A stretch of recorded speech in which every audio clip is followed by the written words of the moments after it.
بسم اللہ الرحمن الرحیم. السلام علیکم ورحمۃ اللہ وبرکاتہ. اہلاً وسہلاً مرحبا. میں اپنے سب پیارے اسٹوڈنٹس کو ویلکم کرتی ہوں کلاس میں. آپ سب کیسے ہیں؟ الحمدللہ.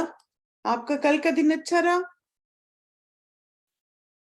چلیے دیٹس گڈ. الحمدللہ. چلیے انشاءاللہ تعالی دعا کے بعد سٹارٹ کرتے ہیں. نحمدہ و نصلی علی رسول الکریم. اما بعد اعوذ باللہ من الشیطان الرجیم. بسم اللہ الرحمن الرحیم. رب اشرح لی صدری ویسر لی امری واحلل عقدۃ من لسانی یفقہوا قولی. رب زدنی علما. اللہم اہد قلبی وسدد لسانی واسلل سخیمۃ قلبی. آمین ثم آمین. اللہ سبحانہ تعالیٰ سے دعا ہے کہ اللہ تعالیٰ ہم سب کو عباد الرحمن میں سے بننے کی توفیق عطا فرمائے، اور جو بھی صفات ہم سیکھ رہے ہیں اللہ تعالیٰ انہیں خوبصورت انداز میں ہمیں اپنے عمل میں ڈھالنے کی توفیق دے. آمین. آپ لوگوں نے کل تھوڑا سا فوکس کیا جو ہم نے سیکھا تھا، اپنی چال اور اپنی بات چیت پہ تھوڑا اپنے کام کرنا شروع کیا؟ اب دیکھیں ایک دم سے تو ظاہر ہے بہت ارلی ہوتا ہے نا کہ ہم فوراً سے سوچیں کہ سب چینجز ہو جائیں گی، لیکن یہ کہ سب سے پہلی جو امپورٹنٹ بات ہوتی ہے نا وہ یہ ہوتی ہے کہ ہمارے اندر ایک احساس آ جائے کہ یہ چیز میرے اندر ایسی جس میں مجھے تھوڑا سا کام کرنا ہے. تو وہ احساس جو ہوتا ہے نا وہ پہلا سٹیپ ہوتا ہے. باقی انشاءاللہ تعالی وقت کے ساتھ آپ دیکھیں انسان جب تک اس دنیا میں ہے وہ سیکھتا رہتا ہے اور اپنے آپ کو بہتر سے بہتر کرتا رہتا ہے. الحمدللہ. آپ سب کے لیے دعا ہے اللہ تعالیٰ آپ سب کا آنا قبول کرے، آپ کے علم اور عمل میں برکت عطا فرمائے، ہر قدم پر آسانیاں فرمائے. آمین. چلیے کلاس شروع کرنے سے پہلے ہم سب یہ دعا مانگ لیتے ہیں اخلاص کی، کیونکہ اسی لیے ہم نے اپنا وقت نکالا اور یہ اچھی اچھی باتیں سیکھ رہے ہیں تاکہ اللہ تعالیٰ ہمیں ایسے اعمال کرنے کی توفیق دیں جن سے اللہ تعالیٰ محبت کرتے ہیں اور راضی ہوتے ہیں. آپ سب چاہتے ہیں یہ کہ آپ ایسے عمل کریں جن سے اللہ محبت کرتا ہے اور جن سے اللہ راضی ہوتا ہے؟ الحمدللہ. چلیں اس دعا کو مانگے پھر. اللہم وفقنی لما تحب و ترضی. یا اللہ مجھے توفیق دیں کہ میں وہ عمل کروں جس سے آپ محبت کرتے ہیں اور راضی ہوتے ہیں. آمین. آپ کا یہ جو کورس ہے انشاءاللہ اس میں ٹوٹل ہماری 6 کلاسز ہیں. کل ہمارا ڈے 1 تھا، آج ڈے 2 ہے. پھر نیکسٹ ویک ہماری جون 9 اور 10 کو کلاس ہے. پھر 16 اور 17 کو پھر ہماری آخری کلاس ہوگی. یہ ویک ہم نے جیسے تھوڑا سا لوگوں کو آئیڈیا دینے کے لیے کہ کلاس کا پیٹرن کیا ہے، فری ہے آپ کے لیے، لیکن نیکسٹ ویک سے انشاءاللہ جو اس کورس میں رجسٹرڈ اسٹوڈنٹس ہیں صرف وہ اس کلاس کو اٹینڈ کر سکیں گے. ٹھیک ہے؟ آپ سب نے ٹیلی گرام جوائن کر لیا؟ جو رجسٹرڈ اسٹوڈنٹس ہیں آپ کو کل ای میل بھی کیا گیا تھا، اور اگر آپ نے کل کی ای میل کے بعد کہیں رجسٹر کیا تو آپ پورٹل پہ جا کر بھی اس کو جوائن کر سکتے ہیں. آپ کے پورٹل پہ ٹیلی گرام کا ایک فولڈر ہے، اس میں دونوں لنکس دیے ہیں، ایک آپ کا چینل ہے اور ایک آپ کا گروپ ہے، اس کو جوائن کر لیجیے. ٹھیک ہے؟ اچھا یہ بتائیں کہ آپ نے اپنا ہیبٹ ٹریکر بنایا؟ نہیں بنایا نا تو بنا لیں تاکہ آپ ایک ایک بات لکھتے جائیں اور ساتھ اس کے بارے میں پھر تھوڑا سا دیکھیں کہ اس چیز میں نے کیا کیا امپروومنٹ لے کر آنی. ٹھیک ہے؟ تو انشاءاللہ تعالی سب سے پہلے جیسے آپ کو پتا ہے کہ ہماری کلاس کا پہلا سیشن ہوتا ہے تجوید کا.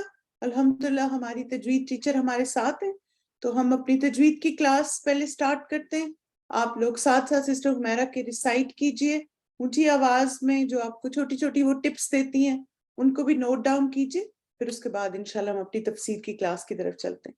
آپ کے پاس قرآن مجید ہے؟ چلیں اس کو کھول لیں، ورنہ انشاءاللہ آپ کو سلائیڈ پہ بھی آیات دکھائیں گے. چلیے جزاکم اللہ خیرن کثیرہ. جی sister Humaira over to you now. السلام علیکم ورحمۃ اللہ وبرکاتہ. کیسے ہیں سب عباد الرحمن؟ الحمدللہ. بارک اللہ فیکم. کل آپ نے پریکٹس کی تھی؟ الحمدللہ. چلیں انشاءاللہ پھر ہم شروع کرتے ہیں. آپ سب میرے پیچھے پڑھیے گا. اعوذ باللہ من الشیطان الرجیم. اتنی آواز میں کہ آپ کے اپنے کان بھی سنیں. بسم اللہ الرحمن الرحیم. پہلے ہم آیت پڑھ لیتے ہیں انشاءاللہ. ایک دفعہ میرے پیچھے آیت پڑھیے گا, پھر اس کے بعد ہم نوٹس دیکھیں گے. والذین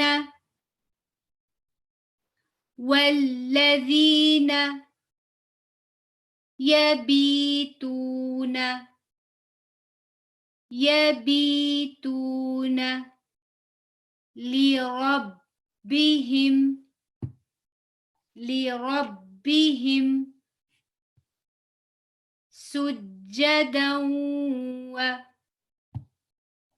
سجدا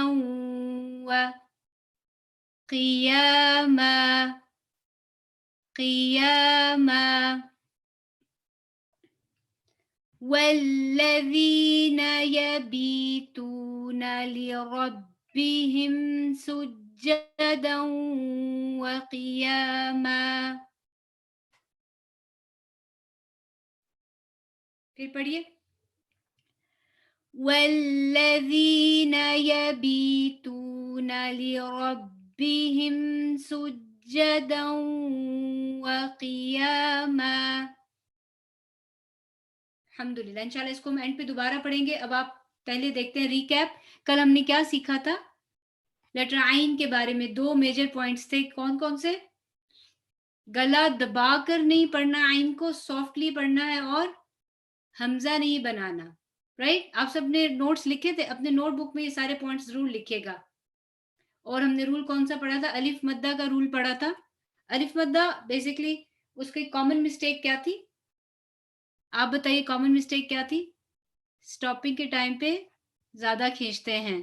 تو آج بھی آپ نے پڑھا ہے سجدہ و قیاما. جتنا قیا یا لمبا کر رہے ہیں اتنا ہی ما کریں گے, ما کو زیادہ نہیں اسٹریچ کریں گے. چلیے آج ہم نے, آپ نے اس میں یا مدہ دیکھ سکتے ہیں کون کون سی ہے؟ والذین, یا بی یا مدہ, تو واو مدہ. مد اصلی تو آپ سب کو آتی ہے نا. اس میں ہم میجر جو دیکھ رہے ہیں وہ ہے لیٹر را. آج ہم لیٹر را کے بارے میں پڑھیں گے. را اردو لینگویج میں بھی را ہے, لیکن ہم اس کو ہمیشہ ایک ہی ساؤنڈ میں پڑھتے ہیں, را. عربی میں اس کے 2 ساؤنڈز ہیں, تفخیم اینڈ ترقیق. آپ نے سنی ہوئی ہے نا یہ ٹرمینالوجی؟ اگر جنہوں نے سنی ہوئی ہے بہت اچھی بات ہے, جنہوں نے فرسٹ ٹائم سنی ہے ان کے لیے میں نے خود یہ لکھا تاکہ آپ اس سے بھی فیملیئر ہو جائیں. الحمدللہ. تفخیم ہوتا ہے موٹا پڑھنا, پر پڑھنا. ترقیق ہوتا ہے باریک پڑھنا, نرم پڑھنا, لائٹ پڑھنا, جو ہم کہتے ہیں. ٹھیک ہے. تفخیم کب پر پڑھتے ہیں؟ جب را پر زبر ہو یا فتحہ, را پر دمہ ہو یا پیش ہو, یا را ساکن ہو اس سے پہلے فتحہ ہو اور اس سے پہلے دمہ ہو. یہ مس ہو گیا ٹائپنگ میں, آپ اپنے نوٹس میں لکھ لیجئے گا. ٹھیک ہے. را, رو, اور. ٹھیک. پھر پڑھیے. را, رو, اور. یہ سارے را تفخیم ہیں. را کو ترقیق کب پڑھتے ہیں؟ جب اس پہ کسرہ ہو یا وہ ساکن ہو اور اس سے پہلے کسرہ ہو. صرف 2 سینیریو. تو اس کو کیسے پڑھیں گے؟ ری, ار, ری, ار. دیکھیے را, ری. ٹھیک ہے, سمجھ میں آ گیا؟ چلیے اب کون سے را ترقیق ہیں اور کون سے تفخیم, آپ سب دیکھیے اس میں. اب آپ بتائیے. 1 2 3 4 5 سب اسی صورت سے لیے گئے ہیں, لیکن انشاءاللہ آپ اس کو باقی قرآن میں بھی کر سکتے ہیں. آپ نے نمبرنگ لکھ لی؟ چلیے. العرضی کیا ہے, تفخیم ہے یا ترقیق؟ 1 فور تفخیم, 2 فور ترقیق. اچھا تفخیم ہے. لربہم, را تفخیم اور ترقیق. 1 فور تفخیم, 2 فور ترقیق. Okay good. مرو, بارک اللہ فیکم, ماشاءاللہ آپ سب کو آتا ہے. ربنا اصرف ترقیق. ذریاتنا, ترقیق، بارک اللہ فیکم، یہ سب رائٹ آنسر. شروع کے 3 تفخیم تھے، اس سے پہلے را ساکن، اس سے پہلے فتحہ، را پہ اپنی فتحہ ہے مرو، را پہ اپنی ضمہ ہے اسرف، را پہ کسرہ ذری، را پہ کسرہ. بارک اللہ فیکم. کامن مسٹیکس دیکھیے، ہم را فتحہ والا تو پر پڑھ لیتے ہیں، لیکن جب را ضمہ ہوتا ہے تو ہم پڑھتے ہیں مرو. مرو نہیں ہے، مرو. مرو یہ آئیں گے انشاءاللہ ورڈز اسی سورہ میں. مرو. اور را کو کب لائٹ پڑھتے ہیں؟ جب اس سے پہلے کسرہ ہو. را کی اپنی تفخیم اپنی فتح ہے، تو لِرَبِّهِمْ. اس کے ایک کامن مسٹیک یہ بھی لوگ کرتے ہیں کہ را جب مڈل میں آتا ہے نا اس کو بھی لوگ لائٹ پڑھتے ہیں. بگننگ والا را بھی ہیوی کر لیتے ہیں، اینڈنگ والا را بھی جیسے کسی اور را اس کو بھی ہیوی کر لیتے ہیں، کفا را، آخر را. لیکن جو مڈل میں را آتا ہے نا یہ لائٹ ہو جاتا ہے. لی رب بھی ہم پڑھتے ہیں، لی رب نہیں ہے، لی ربی، لی ربی، لی ربی. اچھا اس کے بعد را کی تفخیم کی تھرڈ کامن مسٹیک لوگ کیا کرتے ہیں، اس کے تفخیم کی تیاری پہلے والے لیٹر سے سٹارٹ کر لیتے ہیں. مثلا آپ نے کل پڑھا تھا نا، کون سی آیت تھی؟ علل ارضی، لوگ پڑھتے ہیں علل ارضی، را کی تیاری حمزہ سے شروع کر لیتے ہیں، جبکہ حمزہ کیا ہے؟ لائٹ ہے. تو یہ بھی را کی تفخیم جیسے اچھا حمزہ کو ہیوی کر دیتے ہیں، را پھر لائٹ ہی رہتا ہے اور دی. تو اس کا خیال رکھنا ہے ارضی. اس طرح کے بہت سے ورڈز ہیں جیسے ترضونا، تو لوگ پڑھتے ہیں توردونا، تو نہیں ہے، اسی طرح اور نہیں ہے. ٹھیک ہے، وقت بھی اس ورڈ پہ ایسے کرتے ہیں علل ارض، اور نہیں ہے. اس کو پھر سنیے، الارضی، آپ سب فالو کر رہے ہیں نا؟ اچھا ایک اور کامن مسٹیک کیا ہے، را کو را کا جب بھی ادغام ہوتا ہے تو اس میں غنہ نہیں ہوتا. غفور الرحیم، من ربہم، من ربہم نہیں ہے، غفور الرحیم نہیں ہے. ٹھیک ہے. ففتھ کامن مسٹیک شری، اس کو بھی کامن لوگ پڑھتے ہیں شوری، ایسے ہی پڑھتے ہیں نا، میں شوری، شوری نہیں ہے، شری، شری، شری. مر رجال، مر رجال، اس کو لوگ پڑھتے ہیں مر رجال. شوری، شری کا ورڈ تو ضرور ہی ہائی لائٹ کر لیں. اگر آپ میں سے بہت سے لوگ ہو سکتے ہیں ٹیچرز بھی ہوں تو آپ جیسے اس طرح ان کو بتا سکتے ہیں. چلیے اب ہم پڑھتے ہیں. اب آپ نے ذہن میں رکھنا ہے ربی، والذین یبیتون، والذین یبیتون لربہم سجدا وقیاما، سجدا وقیاما. One more time. والذین یبیتون لربہم سجدا وقیاما. جتنا یا لمبا اتنا ہی ماں بھی، دونوں سیم لمبے ہوں گے. اپنی ٹیک اوے کیا کرنا ہے آج؟ پریکٹس کے لیے یہ پوائنٹ بہت ضروری ہے، ہمیشہ ایک وقت میں صرف ایک حرف کی پریکٹس کریں. حرف کیا ہے؟ اس میں حرف کیا ہے بتائیے، اگر آپ نے اس کی پریکٹس کرنی ہے. حرف کیا ہے؟ را. شاباش. ہم پریکٹس کرتے ہیں پورے ورڈ کے لیے ربہم، تو وہ کبھی بھی ٹھیک نہیں ہوتا. حرف کا مطلب ہے لیٹر ایک. آج آپ نے لیٹر را سیکھا ہے، آپ نے لربہم پورا ورڈ نہیں پڑھنا یا پورا ارض نہیں پڑھنا، آپ نے صرف را را را را. سارا دن آپ اس کو دہراتے رہیں. ایسا ہو نہیں سکتا کہ آپ سارا دن پریکٹس کریں اور آپ کی را پھر بھی خراب رہے. آپ نے ایک لیٹر کو ایک حرکہ کے ساتھ را را را، ری ری ری، رو رو رو، اس کے بعد او او، ار ار، اس طرح سارا دن کرتے رہے. جب آپ کو کچھ گھنٹے ہو جائیں اس کے بعد پھر آپ ورڈ میں آ جائیں. ٹھیک ہے، جیسے ورڈ ہے لی ربی، لی ربی، لی را، لی را، آخرا، آخرا، کفرا، شری، شری. سارے دن میں 3-4 چیزوں کی اکٹھے پریکٹس نہیں کریں. ٹھیک ہے. بارک اللہ فیکم. کسی کا کوئی کوشچن ہو تو آپ پوچھ لیں. Any questions please ask now. ٹھیک ہے. بارک اللہ فیکم. انشاءاللہ آپ سب سے اللہ تعالیٰ کی توفیق سے نیکسٹ تھرسڈے ملاقات ہوگی. سبحانک اللہم و بحمدک اشہد ان لا الہ الا انت استغفرک و اتوب الیک. والسلام علیکم و رحمۃ اللہ وبرکاتہ.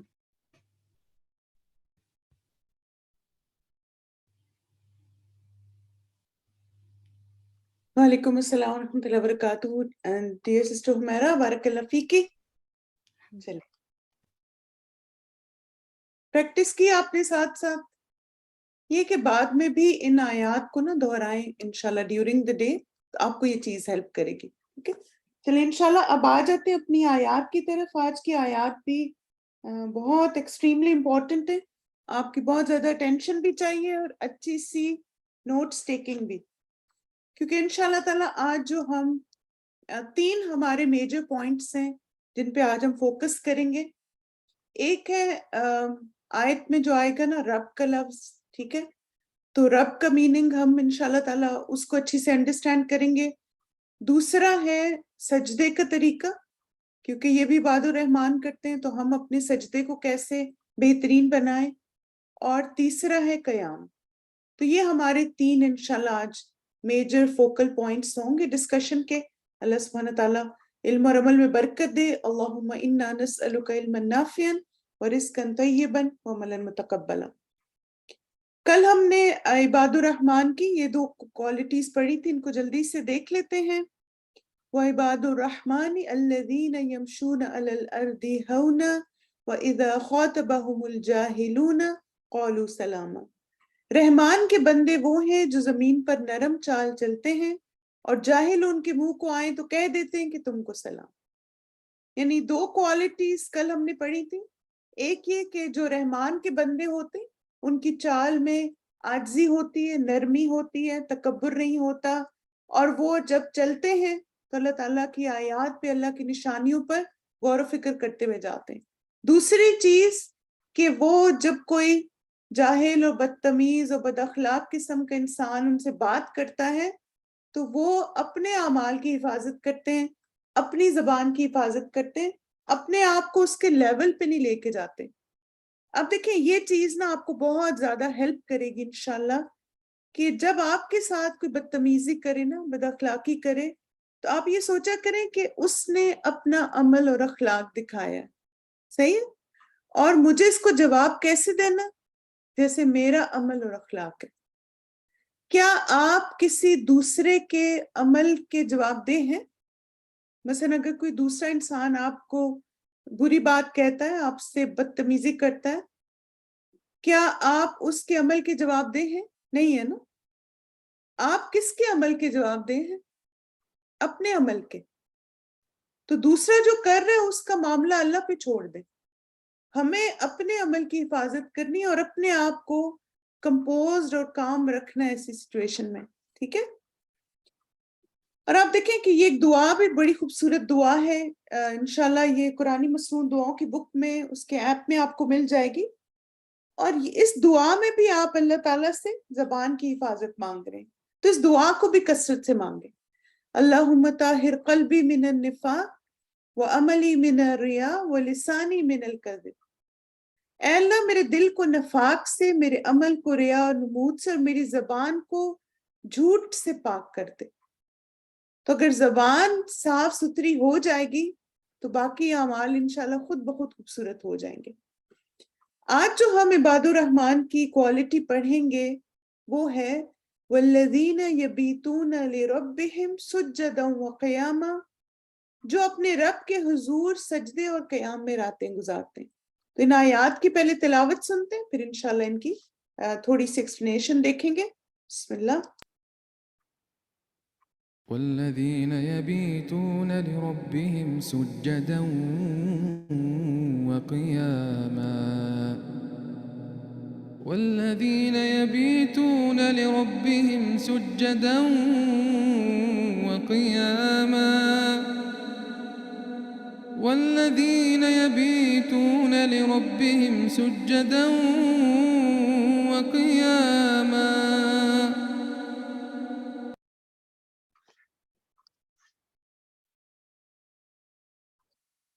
اچھا یہاں پر 2 اوقات مقرر کیے گئے نا، جیسے خاص طور پہ ایک وقت مینشن کیا گیا. کون سا وقت مینشن کیا گیا بتائیں؟ آیت کو پڑھ کے اتنا تو ماشاءاللہ آپ کو سمجھ آ گئی ہوگی نا ترجمے سے. شاباش. تہجد کا وقت ہے اور رات کا وقت ہے. اب دیکھیں کہ یہاں پر اس آیت کا جو خلاصہ ہے وہ کیا ہے کہ عباد الرحمن اپنی عبادات میں اللہ سبحانہ تعالیٰ کی بہترین انداز میں اطاعت کرتے ہوئے نظر آتے ہیں، نہ صرف دن کے وقت بلکہ رات کے وقت بھی. پہلا لفظ جو آیت میں آیا ہے وہ ہے یبیتون. یبیتون کا جو لفظ ہے یہ بیت سے نکلا.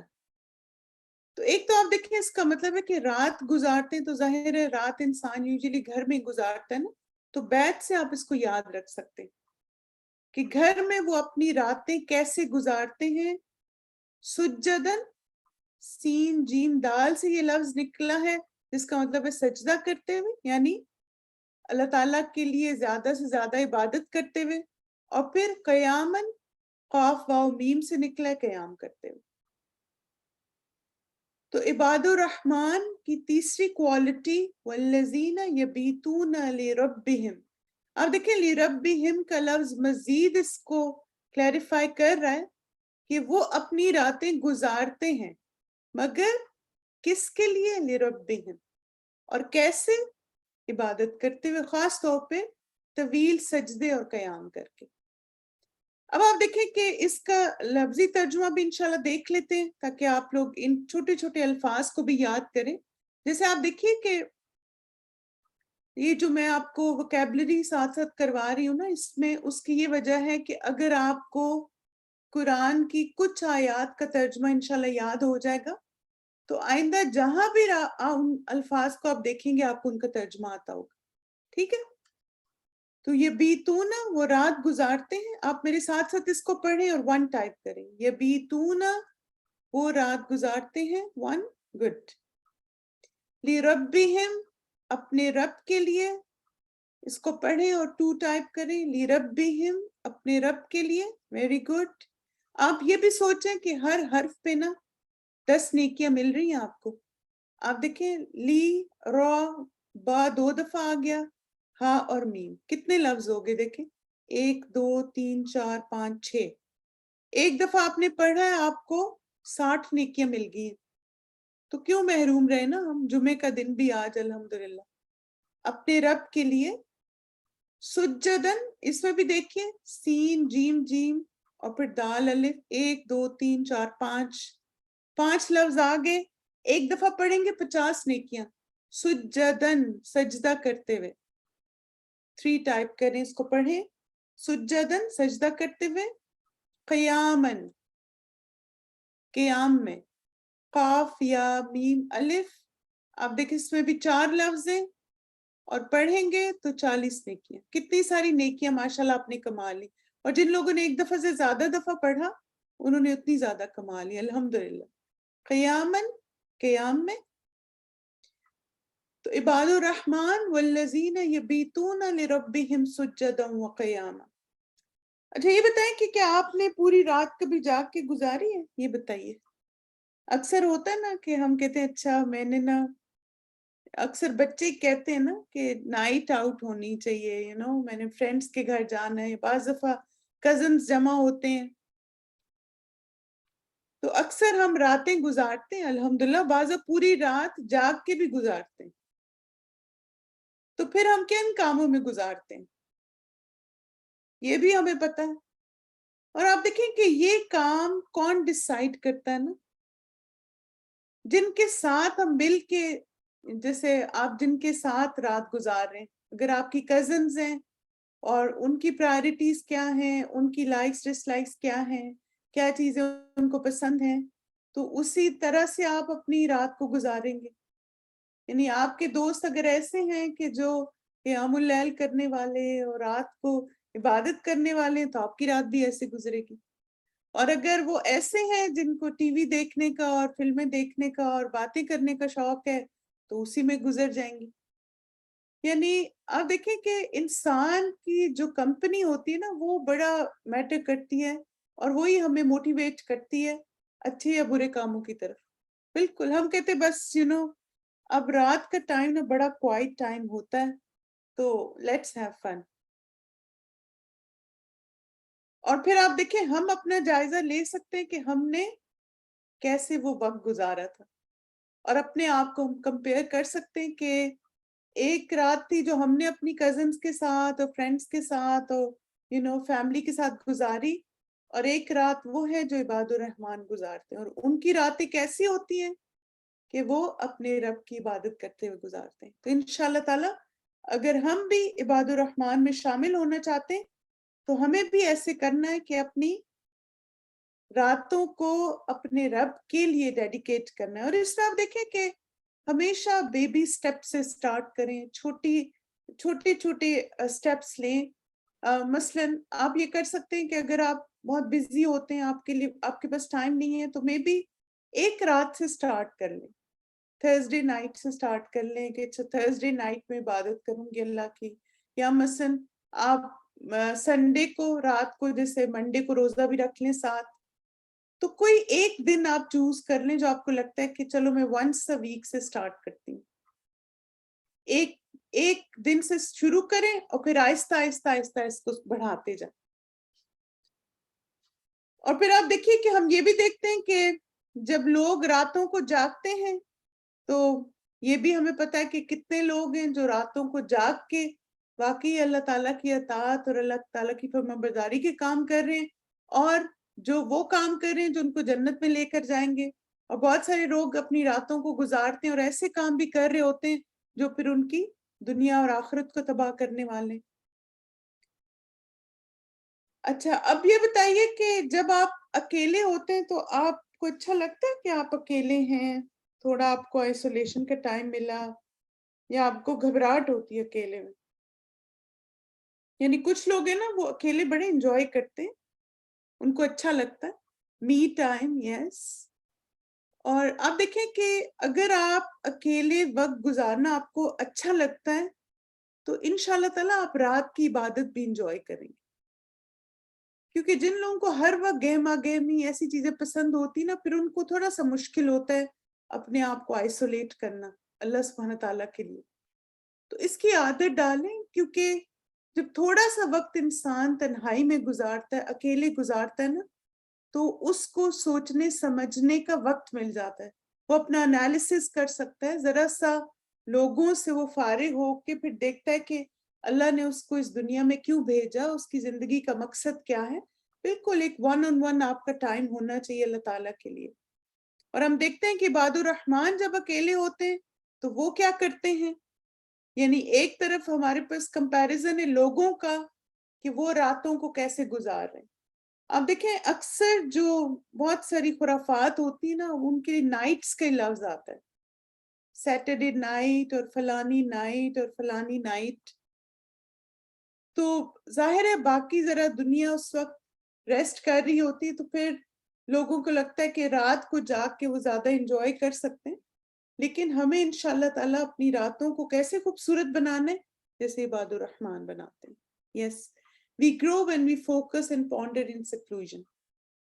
کیونکہ اکیلے بیٹھ کے, ویسے بھی آپ نے دیکھا ہوگا کبھی ایسا ہوتا ہے نا کہ جو ہاؤس وائفز ہوتی ہیں, مدرز ہوتی ہیں, یا ویسے بھی آپ دیکھیں اگر آپ کے گھر والے کہیں چلے جائیں اور آپ گھر میں اکیلے ہیں اور تھوڑا سا جب بیٹھتے ہیں تو بہت سارے پھر تھاٹس آتے ہیں نا, فلیش بیکس ہوتے ہیں, اور پھر بہت سیلف انالیسس کا ٹائم بھی ملتا ہے. تو یہ بڑا ضروری ہوتا ہے تاکہ ہم تھوڑا سا دیکھیں کہ زندگی میں کر کیا رہے ہیں, کیا یہی مقصد ہے, اسی لیے اللہ تعالیٰ نے بھیجا ہے, اسی میں گھٹ گھٹ کے مرنا ہے, یا کچھ بہتر اپنی زندگی میں کر کے جانا ہے انشاءاللہ. سب سے پہلا لفظ جو اس آیت میں ہم انشاءاللہ دیکھیں گے وہ ہے لِرَبِّهِمْ. اچھا ایک تو آپ دیکھیے کہ یہاں پر ہمیں عباد الرحمان کی اخلاص کی بھی سمجھ آتی ہے, کیونکہ وہ راتیں گزارتے کس کے لیے, لی ربہم. لی کا لفظ اگرچہ چھوٹا سا حرف ہے لیکن لی جو ہے نا وہ ڈیڈیکیشن کے معنوں میں جیسے ایک طرح سے آ رہا ہے کہ ان کی راتیں ڈیڈیکیٹڈ ہیں. کس کے لیے؟ لربہم. کچھ لوگوں کی راتیں ڈیڈیکیٹڈ ہوتی ہیں فرینڈس کے لیے، کچھ کی ڈیڈیکیٹڈ ہوتی ہیں فیملی کے لیے، کچھ کی ڈیڈیکیٹڈ ہوتی ہیں فن کرنے کے لیے، انجوائے کرنے کے لیے. اور عباد الرحمن کی راتیں ڈیڈیکیٹڈ ہوتی ہیں yes for the sake of their رب، لربہم. اور رب کون ہوتا ہے یہ بھی ہم دیکھ لیتے ہیں، کیونکہ آپ دیکھیں کہ اپنی رات کا حصہ اپنے رب کے لیے گزارنا، اس کا مطلب کیا ہے؟ رب میں نا اللہ تعالیٰ کی 3 صفات کو جمع کر دیا گیا. نمبر 1 کہ اللہ تعالیٰ ہمارا خالق ہے. رب میں خالق کا میننگ ہے کریٹر کا، اس نے ہمیں بنایا ہے. اللہ سبحانہ تعالیٰ نے قرآن مجید میں فرمایا ذالکم اللہ ربکم لا الہ الا ہو خالق کل شیء. یہی اللہ تمہارا رب ہے، اس کے سوا کوئی معبود نہیں، ہر چیز کو پیدا کرنے والا. تو رب میں خالق کا میننگ بھی شامل ہے. یس بالکل ماشاءاللہ. پھر اس میں مالک کا میننگ بھی شامل ہے.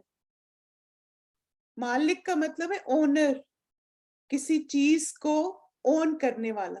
تو اللہ سبحانہ تعالیٰ ساری کائنات کا، اس دنیا کا، اس دنیا کا، ساری جتنی بھی چیزیں اس کائنات میں اور ان دنیاؤں میں ایگزسٹ کرتی ہیں، سب کا مالک اللہ تعالیٰ. اور قرآن مجید میں سورہ آل عمران میں آتا ہے قُلِ اللَّهُمَّ مَالِكُ الْمُلْكِ تُؤْتِي الْمُلْكَ مَن تَشَاءُ وَتَنزِعُ الْمُلْكَ مِمَّن تَشَاءُ وَتُعِزُّ مَن تَشَاءُ وَتُذِلُّ مَن تَشَاءُ بِيَدِكَ الْخَيْرُ إِنَّكَ عَلَى كُلِّ شَيْءٍ قَدِيرٌ. اب آپ دیکھیں جو اللہ تعالیٰ کو مالک سمجھ جاتا ہے وہ کسی انسان سے تو کبھی امپریس ہو ہی نہیں سکتا، نہ اس کی دولت سے، نہ اس کی بیوٹی سے، نہ اس کے عہدے سے، کیونکہ وہ یہ سوچتا ہے کہ اس کو دینے والا تو وہ مالک ہے نا جو میرا بھی مالک ہے. کہو اے اللہ ملک کے مالک، تو جسے چاہے حکومت دے اور جسے چاہے چھین لے، جسے چاہے عزت بخشے، جسے چاہے ذلیل کر دے.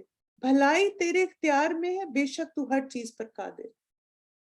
اب آپ دیکھیں نا کہ آپ رات کو اپنے اس رب کے لیے عبادت کر رہے ہیں جو ہر چیز کا خالق بھی ہے اور مالک بھی ہے. یعنی اگر کچھ زندگی میں اوپر نیچے ہو رہا ہے، کچھ اپس اینڈ ڈاؤنز آ رہے ہیں کسی بھی طریقے سے، تو آپ کیا سوچتے ہیں؟ وہ مالک ہے میرا رب، اس کے اختیار میں سب کچھ ہے. اگر اس نے پہلے مجھے اتنا اچھا وقت دکھایا، اتنا سکون کا، وہ پھر بھی کر سکتا ہے. میں کیوں انسانوں کی طرف دیکھوں اور کیوں انسانوں پہ بھروسہ کروں؟ بالکل یہ جو عقیدہ ہے اللہ سبحانہ تعالیٰ کے مالک ہونے کا، بہت اچھی آپ نے بات لکھی. اس سے ہمارے اندر سیلف ریسپیکٹ آتی ہے.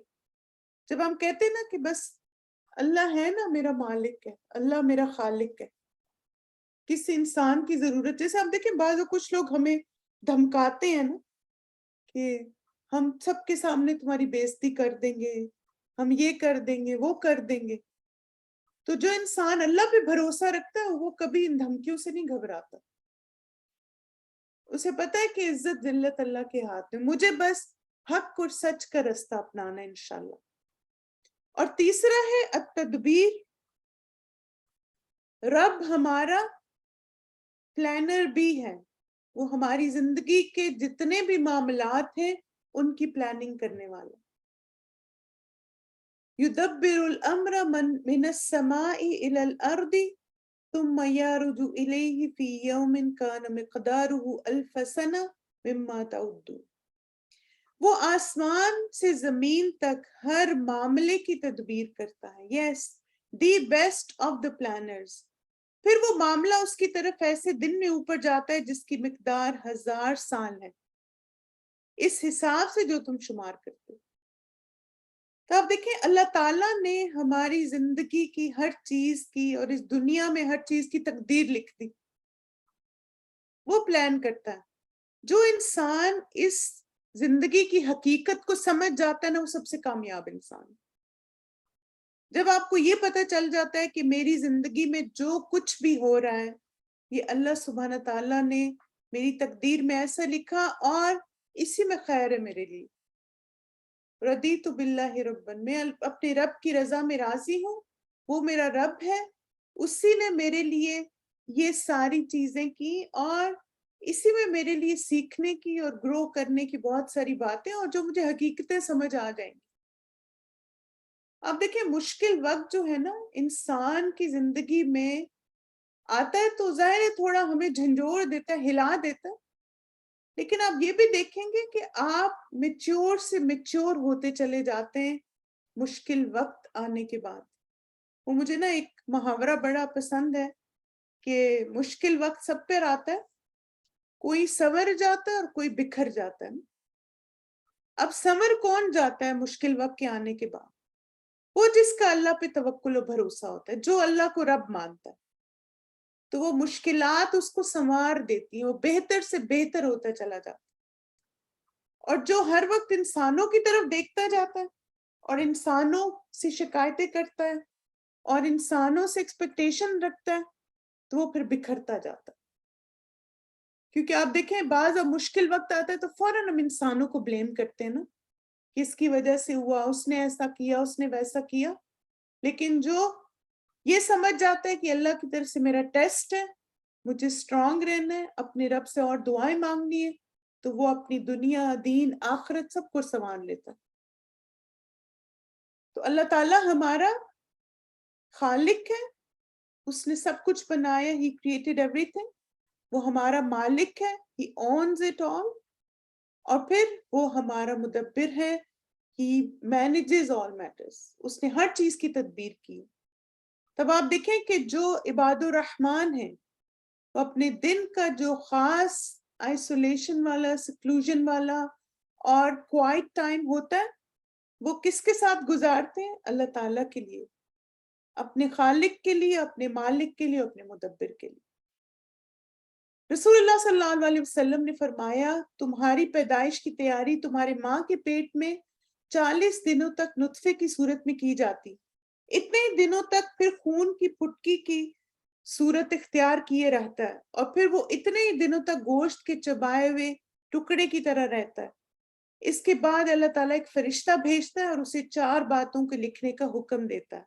اسے کہا جاتا ہے اس کا عمل، اس کا رزق، اس کی مدت زندگی اور یہ کہ بد ہے یا نیک لکھ دو. یعنی آپ دیکھیں اللہ تعالیٰ انسان کی پیدائش کے ساتھ، یعنی جب بیبی تھوڑا میچور ہو جاتا ہے، اس میں روح پڑ جاتی، تو پھر کیا ہوتا ہے؟ پھر تبھی ماں کے پیٹ میں سب کچھ لکھ دیا جاتا ہے کہ یہ عمل کیسے کرے گا، اس کا رزق کتنا ہوگا پوری زندگی میں. جیسے یہ رزق جو ہے نا، یہ بڑی انٹرسٹنگ بات ہے کہ ہر انسان کے لیے رزق کی تقسیم مختلف ہے. آپ اپنی زندگی دیکھیں، اپنی بہن کی، بھائی کی، اپنے ہسبینڈ کی، آس پاس ساری فیملی کی، تو آپ زبردست کمپیریزن کر سکتے ہیں.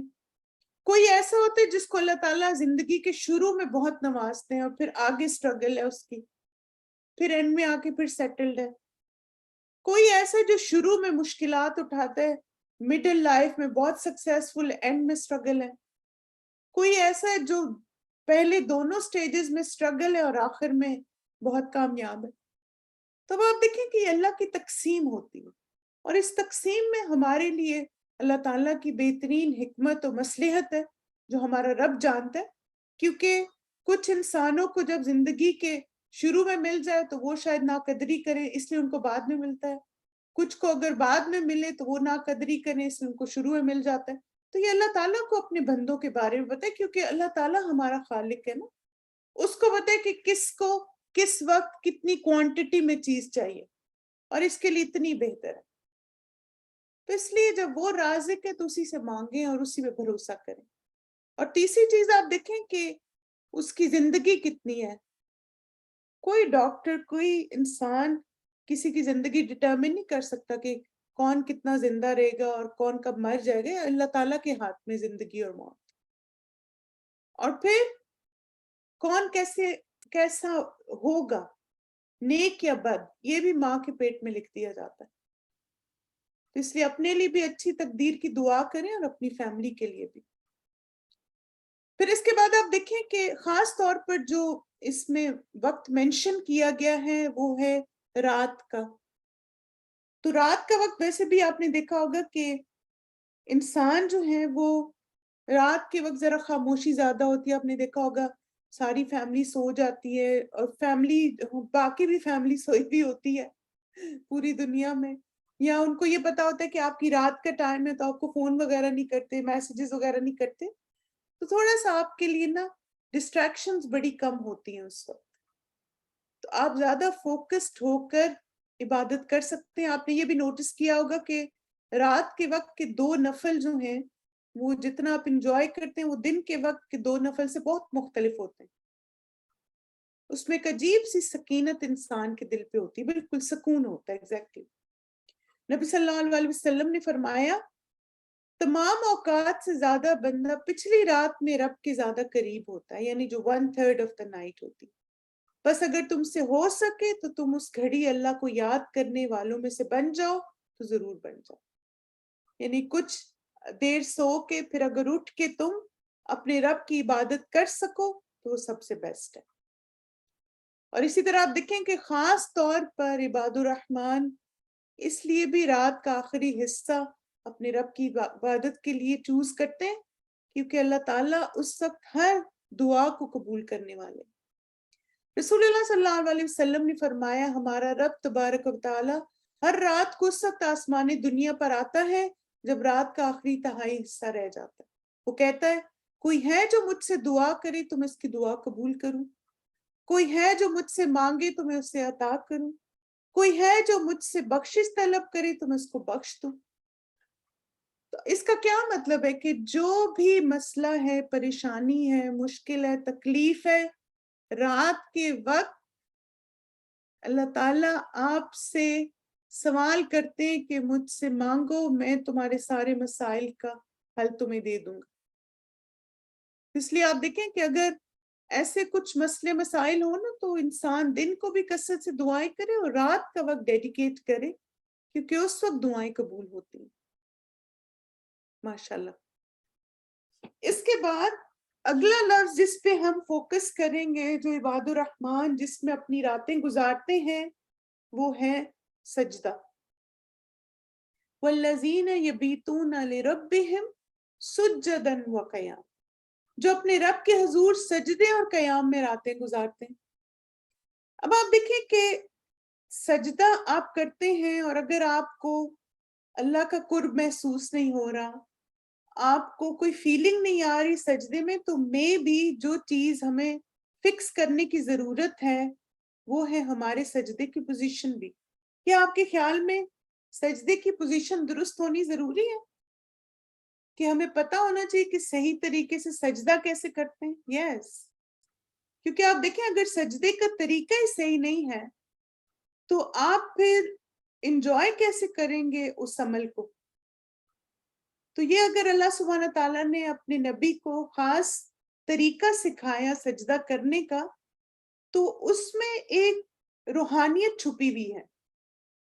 اگر آپ سجدے کر رہے ہیں اور آپ کو اللہ کا قرب بھی محسوس نہیں ہو رہا, then میں بھی یہ بھی پاسبلٹی ہے کہ آپ کا سجدہ اس کا طریقہ صحیح نہیں ہے. تو انشاءاللہ آج ہم یہ بھی دیکھتے ہیں کہ مسنون طریقے سے سجدہ کرنے کا طریقہ کیا ہے تاکہ ہم اپنے سجدوں کو خوبصورت بنائیں. ٹھیک ہے. نبی صلی اللہ علیہ وسلم نے فرمایا کہ بندہ اپنے رب سے سب سے زیادہ قریب سجدے کی حالت میں ہوتا ہے, لہٰذا سجدے میں تم لوگ بکثرت دعا کیا کرو. اب آپ دیکھیں کہ آپ کب سجدے کو انجوائے کریں گے یا زیادہ دعائیں سجدے میں مانگیں گے جب آپ کے سجدے کا طریقہ بھی صحیح ہوگا. اب سجدہ کیسے کریں؟ سب سے پہلے تو آپ دیکھیں کہ جتنی بھی چیزیں دنیا میں ہیں سب اللہ سبحانہ تعالیٰ کو سجدہ کر رہی ہیں.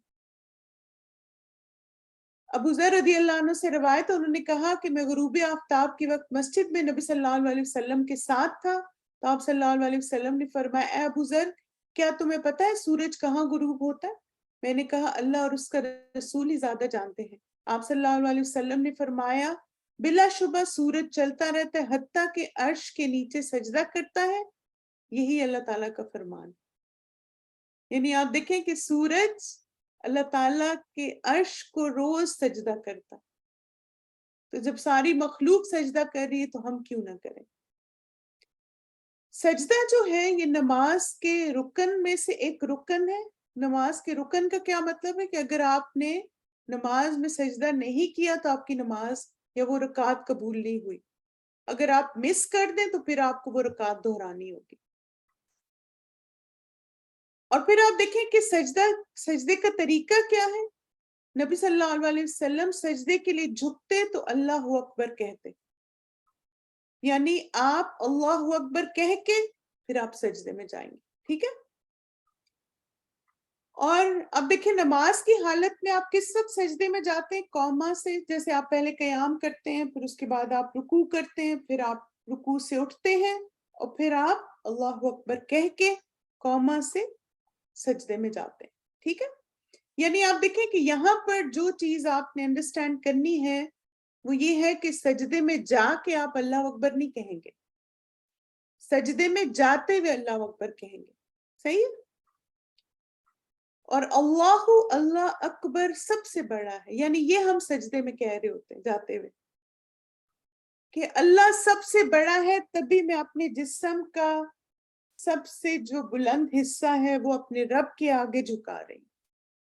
یہ آپ کہہ رہے ہوتے ہیں اللہ اکبر کرتے ہیں کہ اپنے جسم کا سب سے جو عظیم حصہ اس وقت اس کو آپ وہ پیشانی آپ اپنے رب کے آگے رکھ لیں. جی بالکل. پھر آپ دیکھیں کہ یہ بھی جاننا ضروری ہے کہ کس طرح سے آپ سجدہ نہ کریں. رسول اللہ صلی اللہ علیہ وسلم نے فرمایا جب تم میں سے کوئی سجدہ کرے تو ایسے نہ بیٹھے جیسے کہ اونٹ بیٹھتا ہے، اور اس کو چاہیے کہ اپنے ہاتھ اپنے گھٹنوں سے پہلے رکھے. ٹھیک ہے. یعنی آپ دیکھیں کہ ایسے جیسے جو طریقہ غلط ہے نا سجدے کا، وہ کون سا ہے کہ جیسے آپ پہلے پورا بیٹھ جائیں اور پھر آپ سجدہ کرتے ہیں. تو یہ جو طریقہ سجدے کا ہے یہ غلط ہے. صحیح طریقہ کیا ہے کہ آپ گھٹنے اور ہاتھ آپ کے اکٹھے ہی ہوں. تھوڑا سا آپ دیکھیں 1-2 سیکنڈ کا گیپ آ جائے دیٹس فائن، لیکن ایسے نہیں ہونا چاہیے کہ پورا آپ بیٹھ جائیں اور پھر اس کے بعد آپ سجدہ کریں. ٹھیک ہے. وہ طریقہ غلط ہے. پھر اسی طرح یہ سب سے امپورٹنٹ ہے سجدے میں، اس کو چیک کریں ضرور کہ سجدہ جو ہے وہ 7 اعضاء پر ہوتا ہے. عباس بن عبد المطلب رضی اللہ عنہ سے روایت ہے، انہوں نے رسول اللہ صلی اللہ علیہ وسلم کو فرماتے ہوئے سنا جب کوئی بندہ سجدہ کرتا ہے تو اس کے 7 اعضاء یعنی 7 پوائنٹس سجدہ کرتے ہیں. اس کی پیشانی، اس کے دونوں ہاتھ، اس کے دونوں گھٹنے اور اس کے دونوں قدم. یعنی ان سب کی پوزیشن کدھر ہونی چاہیے یہ بتائیے. اگر ہم کہتے ہیں کہ 7 اعضاء سجدہ کر رہے ہیں تو ان سب کی پوزیشن ٹوورڈز قبلہ ہونی چاہیے. Yes very good.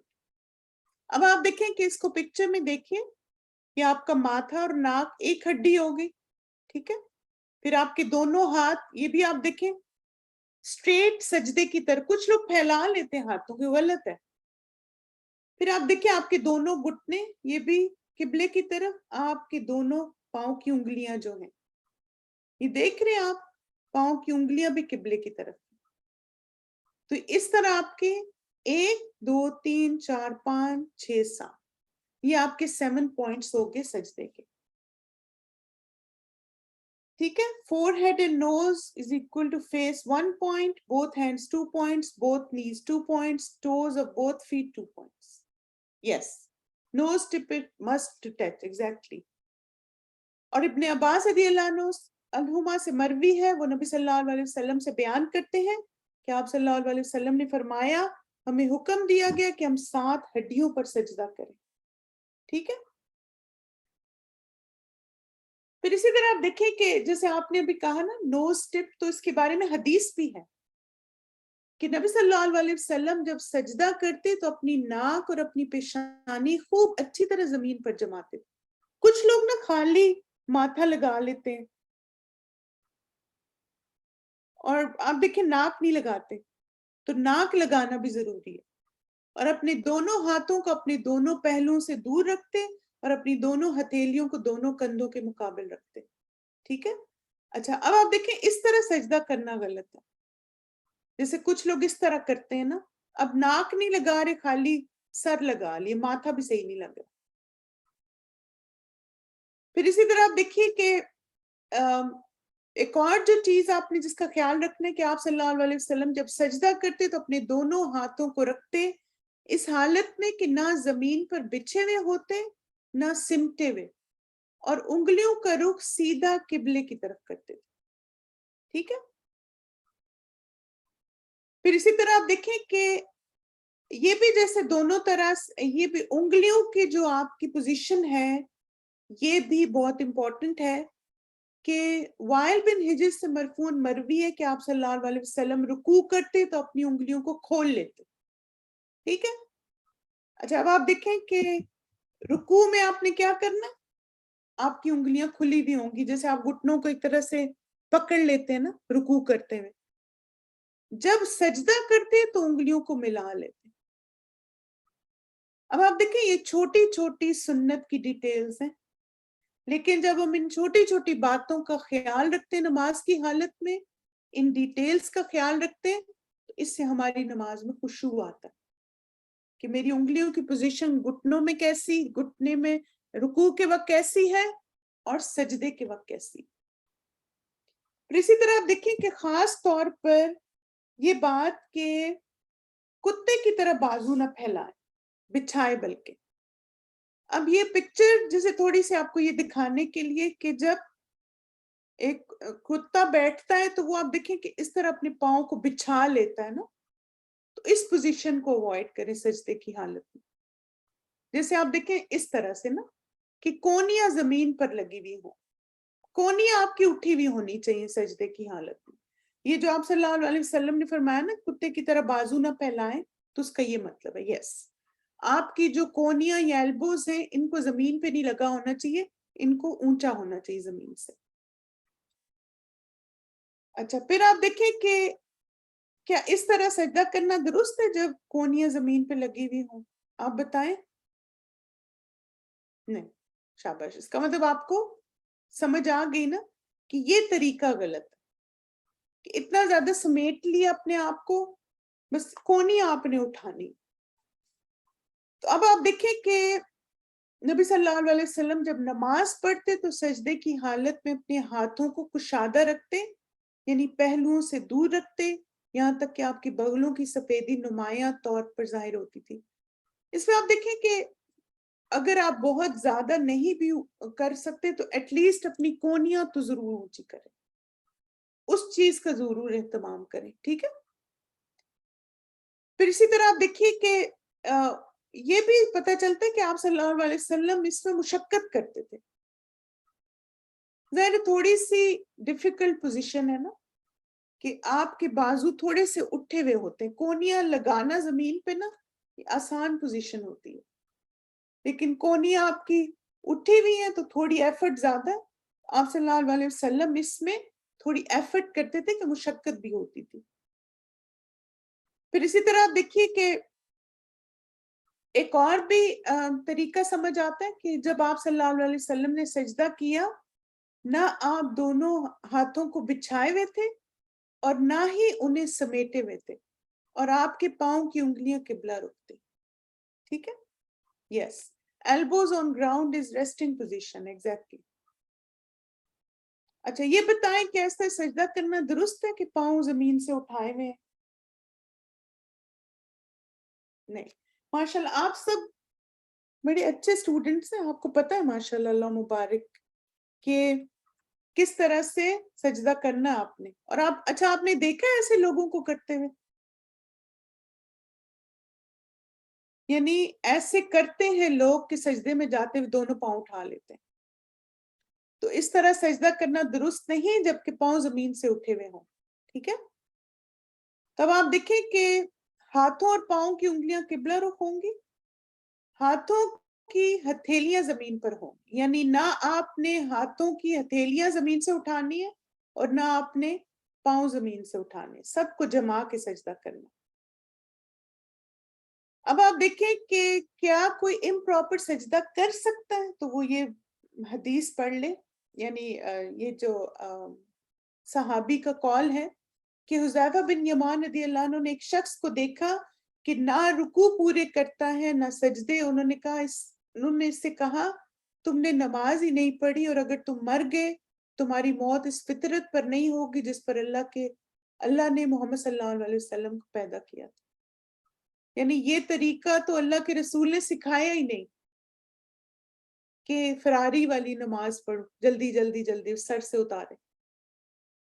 اسی طرح آپ دیکھیں کہ 60 سال کی نماز ریجیکٹ ہو جاتی ہے اگر رکوع سجدے پورے نہیں ہوتا۔ ابو ہریرہ رضی اللہ عنہ سے مرفوعاً روایت ہے کہ ایک آدمی 60 سال نماز پڑھتا رہتا ہے لیکن اس کی نماز قبول نہیں ہوتی۔ شاید اس کی وجہ یہ ہو کہ وہ رکوع تو پورے کرتا ہو لیکن سجدے مکمل نہ کرتا ہو، یا سجدے پورے کرتا ہو لیکن رکوع پورے نہ کرتا۔ کتنا ضروری ہے نا کہ ہم اپنے رکوع اور سجدوں میں اہتمام کریں۔ پھر اسی طرح آپ دیکھیں کہ یہ بھی ضروری ہے کہ اطمینان بھی ہونا چاہیے ایک سٹیپ کے بعد دوسرے سٹیپ میں۔ ابو مسعود انصاری بدری رضی اللہ عنہ کہتے ہیں کہ رسول اللہ صلی اللہ علیہ وسلم نے فرمایا اس شخص کی نماز کافی نہ ہوگی جو رکوع اور سجدوں میں اپنی پیٹھ سیدھی نہ کرے۔ ایسے دیکھا آپ نے لوگوں کو کرتے ہوئے، ایک سجدہ کرتے ہیں اور پھر پورے سجدے میں بیٹھتے نہیں ہیں۔ یہاں پہ پیٹھ سیدھی کرنے کا کیا مطلب ہے؟ ایک سجدہ کرنے کے بعد پھر بیٹھ جائیں پورا سیدھا، پھر دوسرا سجدہ کریں۔ کچھ لوگ تھوڑا سا اٹھتے ہیں پھر دوبارہ کر دیتے، نہیں، یس ایگزیکٹلی۔ تو انشاءاللہ ہم نے یہ کرنا ہے، ٹھیک ہے۔ اور پھر آپ دیکھیں کہ یہ جو ہمارے محدثین ہیں، امام ترمذی، امام شافعی، امام احمد، امام اسحاق بن راوے کہتے ہیں، اسحاق بن راوے جو ہیں یہ امام بخاری کے استاد ہیں، کہ جس نے رکوع اور سجدوں میں اپنی پیٹھ سیدھی نہ رکھی اس کی نماز فاسد ہے، یعنی وہ کہتے ہیں انویلڈ ہے اس کی نماز، کہ جو رکوع اور سجدے میں سیدھا نہیں ہوتا، جلدی بس پڑی ہوئی ہوتی۔ اسی طرح آپ دیکھیں نماز کا چور بھی کہا گیا ایسے انسان کو نا۔ رسول اللہ صلی اللہ علیہ وسلم نے فرمایا لوگوں میں سب سے بدترین چور وہ ہے جو اپنی نماز میں چوری کرتا ہے۔ لوگوں نے پوچھا اللہ کے رسول صلی اللہ علیہ وسلم انسان اپنی نماز میں کس طرح چوری کر سکتا ہے؟ آپ صلی اللہ علیہ وسلم نے فرمایا اس طرح کہ وہ اس میں رکوع اور سجود اچھی طرح مکمل نہ کرے، یا فرمایا جو رکوع اور سجود میں اپنی پشت سیدھی نہ رکھے۔ اللہ تعالی ہمیں نماز کی چوری سے بچائے، آمین۔ تب آپ دیکھیں کہ 3 چیزیں سجدے کی حالت میں منع کی گئی ہیں۔ صحیح مسلم کی حدیث کے مطابق سجدے میں قرآن کی تلاوت نہ کرنا، صحیح بخاری کی حدیث کے مطابق کپڑوں اور بالوں کو نہ سمیٹیں، یعنی اننیسیسری بار بار ایسا دوپٹہ لے لیا، اسکارف لے لیا، بس اسی کو سنبھالنے میں آپ کی نماز گزر گئی، یہ نہ کریں۔ پن اپ کر کے اچھے طریقے سے پھر نماز شروع کریں۔ لکڑی یا تکیے پر سجدہ نہ کرنا۔ جو لوگ بیٹھ کے نماز پڑھتے ہیں آپ نے آگے کوئی لکڑی یا میز نہیں رکھنا، بس بیٹھے بیٹھے بس نماز پڑھیں، رکوع کے لیے تھوڑے کم جھکیں، سجدے کے لیے تھوڑے زیادہ جھک جائیں۔ نہ تو ہوا میں ہاتھ رکھنے کی ضرورت ہے اور نہ ہی آپ کو آگے کوئی تختہ یا کوئی چیز رکھنے کی ضرورت ہے، یہ سنت سے ثابت نہیں ہے، ٹھیک ہے۔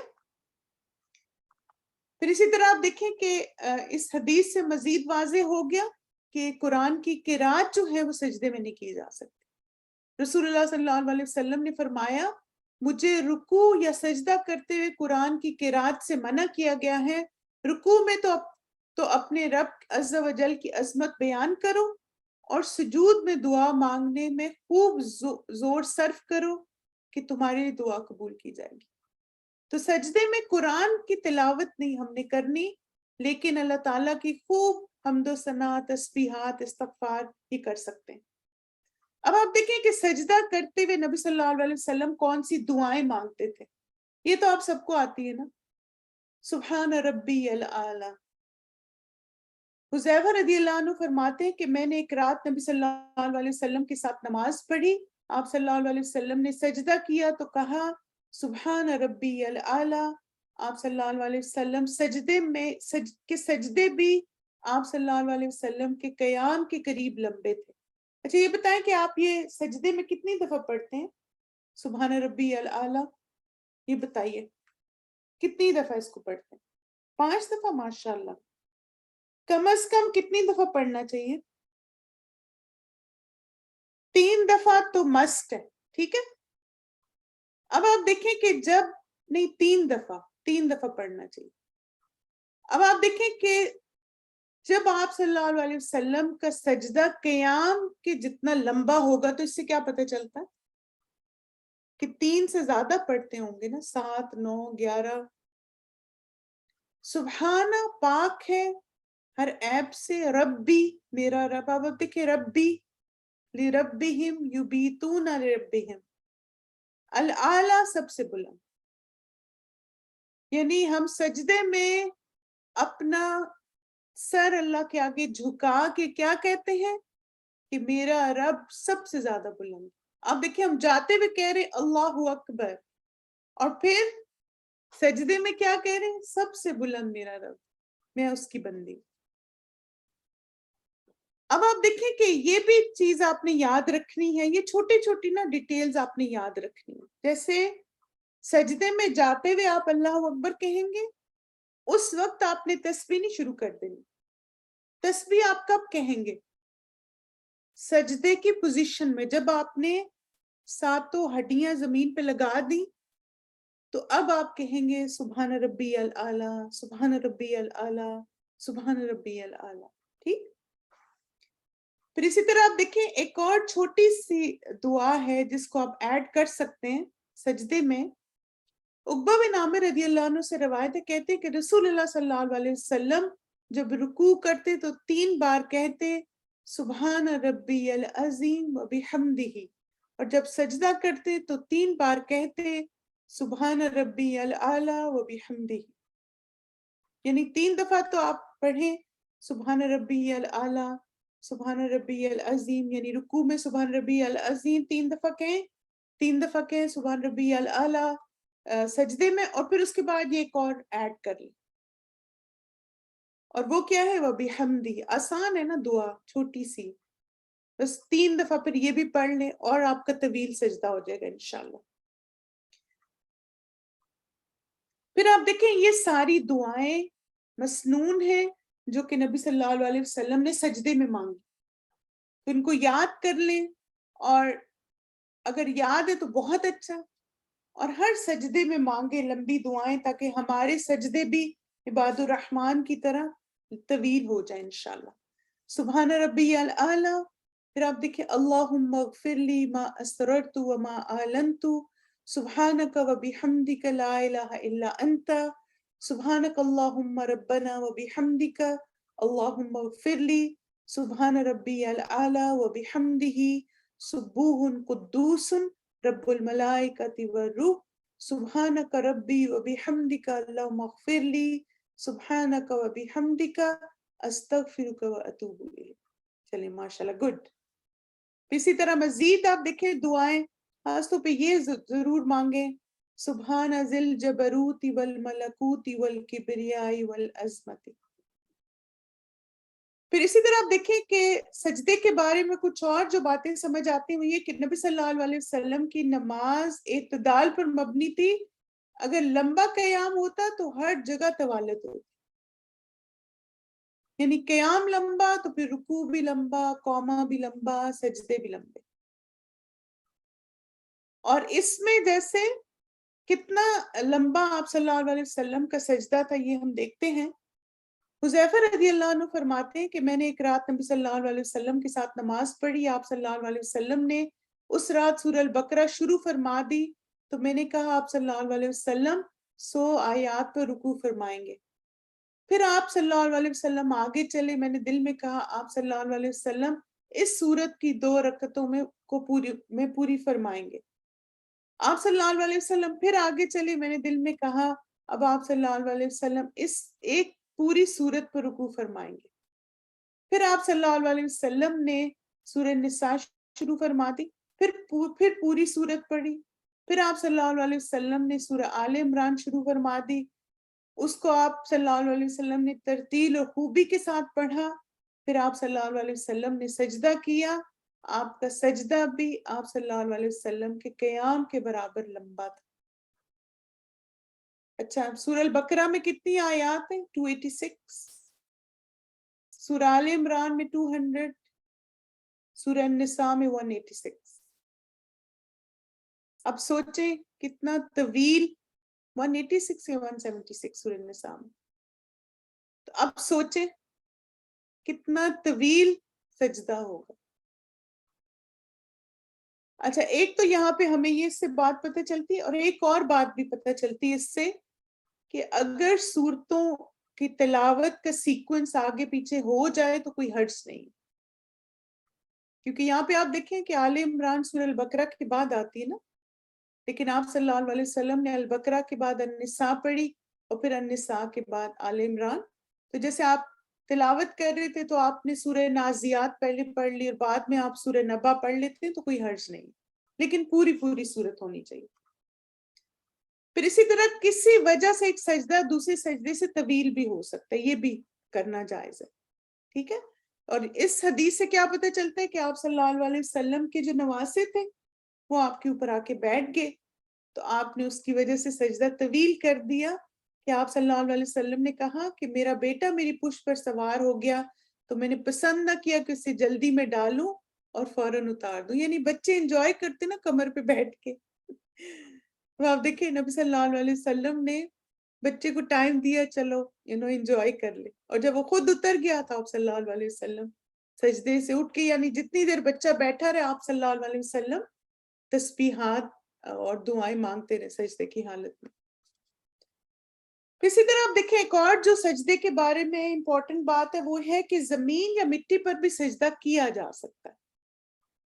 انس بن مالک رضی اللہ عنہ سے روایت ہے، کہتے ہیں کہ ہم گرمی کی شدت میں رسول اللہ صلی اللہ علیہ وسلم کے ساتھ نماز پڑھتے. جب ہم میں سے کوئی اپنی پیشانی زمین پر نہ رکھ سکتا تو اپنا کپڑا پھیلا کر اس پر سجدہ کر لیتا.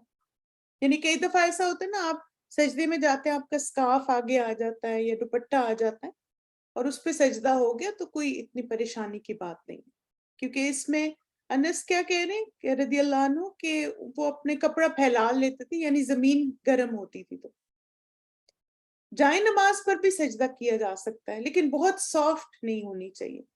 پیڈڈ جائے نمازوں کو اوائڈ کریں، لیکن نارمل جائے نماز جو ہے وہ اس میں کوئی حرج نہیں. آپ صلی اللہ علیہ وسلم کھجور کے چھوٹے مسلے پر نماز پڑھتے تھے تو یہ بھی کیا جا سکتا ہے. تب آپ دیکھیں کہ کوئک سا ریویو دیکھ لیجئے سجدے کا. آپ کی 7 ہڈیوں پہ سجدہ ہے، آپ کے بازو آپ کی کونیوں سے، آپ کی تھائز جو آپ کی یعنی تھائز کو پتہ نہیں اردو میں کیا کہتے ہیں، اس سے الگ ہوں گے. پھر آپ کی جو بازو ہیں وہ زمین سے اٹھے ہوئے، خاص طور پہ کونیاں آپ کی. پھر آپ کے جو ہاتھ ہیں وہ زمین پر ہوں قبلہ رخ. پھر آپ کے گھٹنے جو ہیں الگ الگ ہونے چاہیے، گھٹنوں میں گیپ ہونا چاہیے جس وقت آپ رکوع سجدہ کرتے ہیں. اسی طرح آپ کا پیٹ زمین سے الگ ہونا چاہیے. ران کو بالکل شاباش جزاک اللہ، آپ کی رانوں سے آپ کا پیٹ، آپ کی کونیاں الگ ہونی چاہیے. آپ کی جو ایڑیاں دونوں ملی ہوئی ہوں اور آپ کے جو دونوں یعنی پاؤں کی انگلیاں ہیں قبلہ رخ ہونی چاہیے. ٹھیک ہے. پھر آپ اللہ اکبر کہیں گے. پہلے آپ نے اپنے ہاتھ زمین پہ رکھے، 7 پوائنٹس پہ سجدہ کریں. اب سجدے سے اٹھنے کے بعد اپنی کمر کو سیدھا رکھیں. ٹھیک ہے. یعنی سجدے کی حالت میں بھی کمر سیدھی ہو، بازو الگ ہوں، ہیلز جڑی بھی ہوں، پاؤں بینٹ ہوں، اور جو پاؤں کی انگلیاں ہیں قبلہ رخ ہونی چاہیے. ٹھیک ہے. اور پھر آپ دیکھیں سجدہ کرنے کا اہتمام بھی کریں. رسول اللہ صلی اللہ علیہ وسلم نے فرمایا بندہ جب نماز کے لیے کھڑا ہوتا ہے تو اس کے سارے گناہ لا کر اس کے کندھے پر رکھ دیے جاتے ہیں، اور جب وہ رکوع کرتا ہے یا سجدہ کرتا ہے تو اس کے گناہ اسے جھڑ جاتے ہیں. جتنا زیادہ ہم جھکے رہیں گے نا اپنے گناہ ہم گراتے رہیں گے. اس لیے سجدے اور رکوع لمبے کرنے چاہیے. کیوں؟ تاکہ زیادہ سے زیادہ ہمارے گناہ ہم سے جھڑ جائیں. ابو فاطمہ رضی اللہ عنہ کہتے ہیں کہ مجھے اللہ کے نبی صلی اللہ علیہ وسلم نے فرمایا، اے ابو فاطمہ اگر تم مجھ سے ملاقات کرنا چاہتے ہو تو سجدوں کی کثرت کرو. سجدوں کی کثرت کیا ہے؟ نوافل کی کثرت. ٹھیک ہے. اسی طرح آپ دیکھیں ایک اور بھی سجدہ ہے، سجدہ تلاوت، اور وہ کب کیا جاتا ہے؟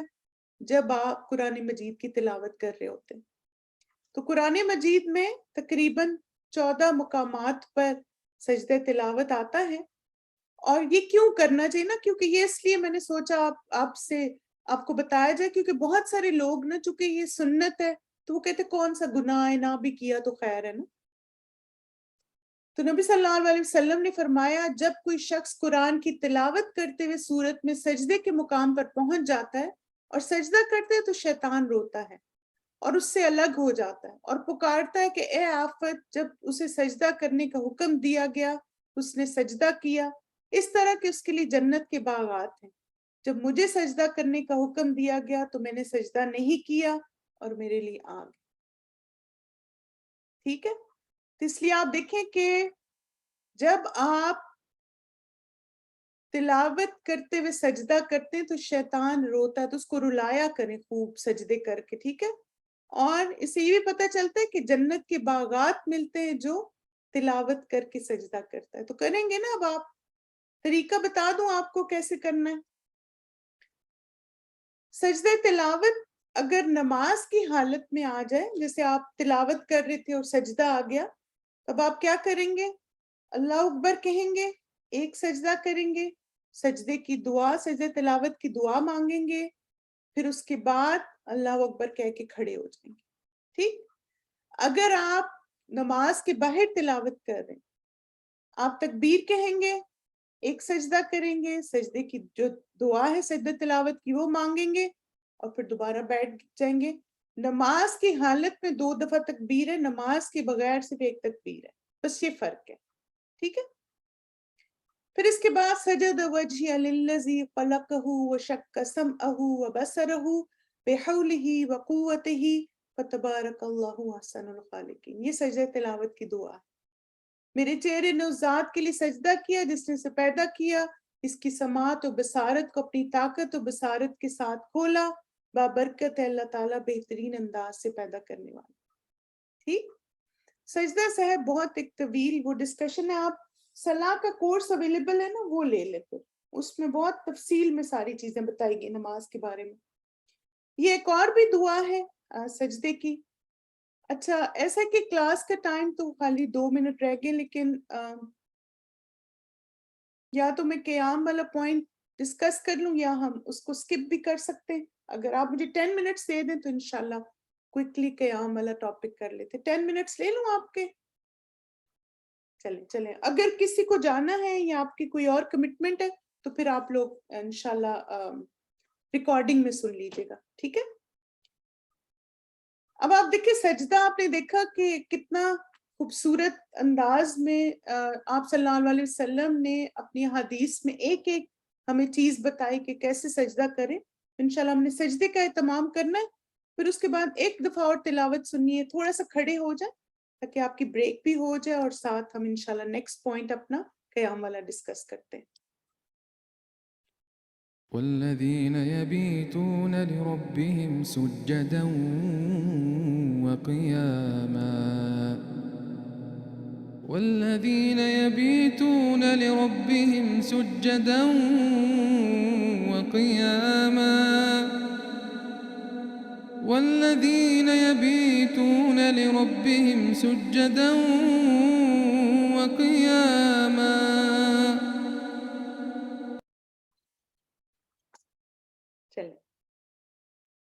والذین یبیتون لربہم سجدا وقیاما، اور عباد الرحمن جو اپنے رب کے حضور سجدے اور قیام میں راتیں گزارتے ہیں. قیام بھی نماز کے رکن میں سے ایک رکن ہے، یعنی اگر کوئی نماز کی حالت میں قیام نہیں کرتا تو پھر اس کو نماز یا وہ رکعت دہرانی پڑے گی.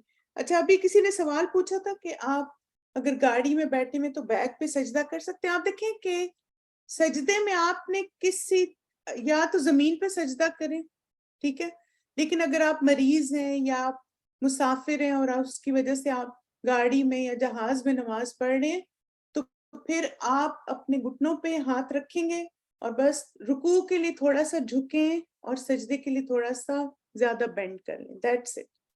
ماتھے کو کہیں پر لگانا ضروری نہیں ہے. یعنی یہ سنت سے ثابت نہیں ہے. جو لوگ آگے بیگ اور بعض گاڑی کے ڈیش بورڈ پہ اور پتہ نہیں کیا پریشانی ان کو اگلی سیٹ پہ سجدہ کر رہے ہوتے ہیں, یہ نہیں کرنا. آپ نے پیشانی کہیں نہیں لگانی اگر آپ بیٹھ کے نماز پڑھ لیں. بس آپ تھوڑا سا بینڈ کریں گے اور پھر آپ, ہاں یہ ہے کہ اگر آپ زمین پہ بیٹھ کے پڑھ رہے ہیں تو اس صورت میں تو آپ کر سکتے ہیں. جیسے کچھ لوگ ہوتے ہیں نا, ان کو کھڑا ہونا مشکل ہوتا ہے لیکن وہ اللہ اکبر کہہ کے پھر زمین پہ بیٹھ جاتے ہیں. اس صورت میں آپ سجدہ کر سکتے ہیں زمین پہ. یا تو زمین پہ سجدہ کریں, اگر زمین پہ سجدہ کرنا مشکل ہے, آپ کرسی پہ بیٹھ کے نماز پڑھ رہے ہیں, تو اس صورت میں بس آپ تھوڑا سا بینڈ کریں گے. That's it. اور انشاءاللہ ہم نے ایک ویڈیو بھی بنائی ہے اس کے لیے, میں آپ سے چینل میں شیئر بھی کر لوں گی کہ بیٹھ کر نماز پڑھنے کا طریقہ کیا ہے. قیام کے بارے میں کچھ چیزیں دیکھ لیتے ہیں.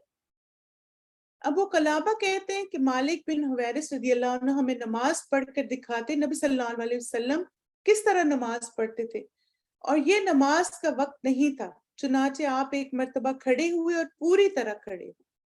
ٹھیک ہے. تب آپ دیکھیں قیام کی حالت میں آپ نے کیسے کھڑے ہونا ہے. اب آپ دیکھیں کیا آپ پاؤں جوڑ کے کھڑے ہوں گے, کیا آپ کے پاؤں مناسب ہوں گے, یا اتنے زیادہ کھول کے کھڑے ہوں گے پاؤں. نہیں, آپ کے پاؤں بس مناسب سا فاصلہ ہونا چاہیے اس میں, بالکل مڈل والا درست طریقہ. اتنے زیادہ کھولنے کی بھی ضرورت نہیں ہے اور اتنے زیادہ جوڑنے کی بھی ضرورت نہیں. اب یہ کہ آپ قیام کا آغاز کیسے کریں گے. سب سے پہلے آپ تکبیرۃ الاحرام, اور وہ کیا ہے کہ آپ تکبیر کہیں گے اللہ اکبر. اب آپ دیکھیں کہ اس سے یہ بھی پتہ چلتا ہے کہ جب ہم تکبیر کہتے ہیں نا تو پھر باقی سب چیزیں ہم نے اپنے اوپر حرام کر لی, جیسے مثلا بولنا, کھانا پینا, باقی سب کچھ, فون پہ باتیں شاتے. اب وہ ٹائم میرا اور میرے رب کے بیچ کا ہے. تکبیر تحریمہ نماز کے ارکان میں سے ایک رکن ہے.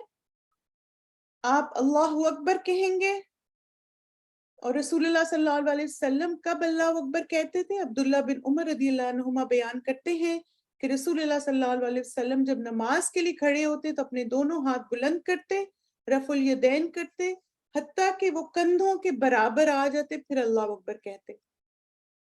اب آپ دیکھیں کہ آپ نے کندھوں کے برابر اپنے ہاتھوں کو لے کر آنا ہے, اللہ اکبر پھر کہنا ہے.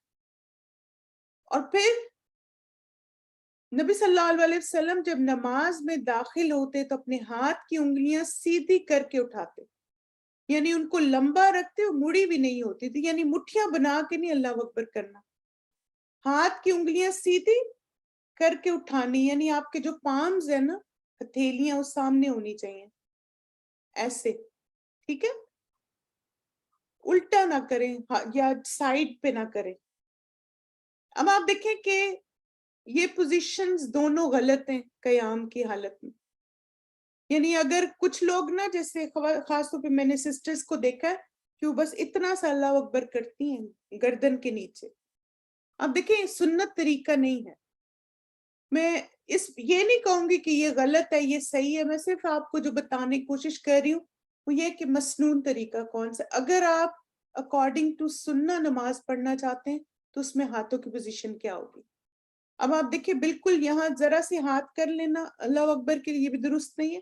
بہت زیادہ اونچے ہاتھ کرنا یہ بھی غلط ہے, اتنے زیادہ بھی اونچے ہاتھ نہیں کرنے چاہیے.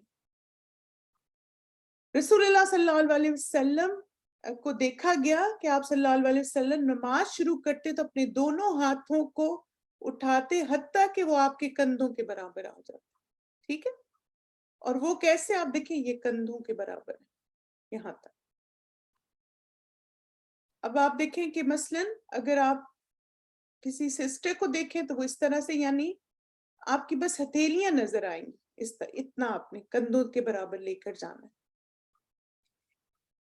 پھر یہ کہ آپ کب ہاتھ اٹھائیں گی یہ بھی ہمیں پتہ ہونا چاہیے کہ اللہ اکبر آپ نے کب کہنا ہے. جب آپ کے ہاتھ سیدھے ہوں گے یا اٹھے ہوئے ہوں گے تب آپ دیکھیں کہ تینوں طرح جائز ہے. اللہ اکبر کہنے سے پہلے بھی آپ ہاتھ اٹھا سکتے ہیں,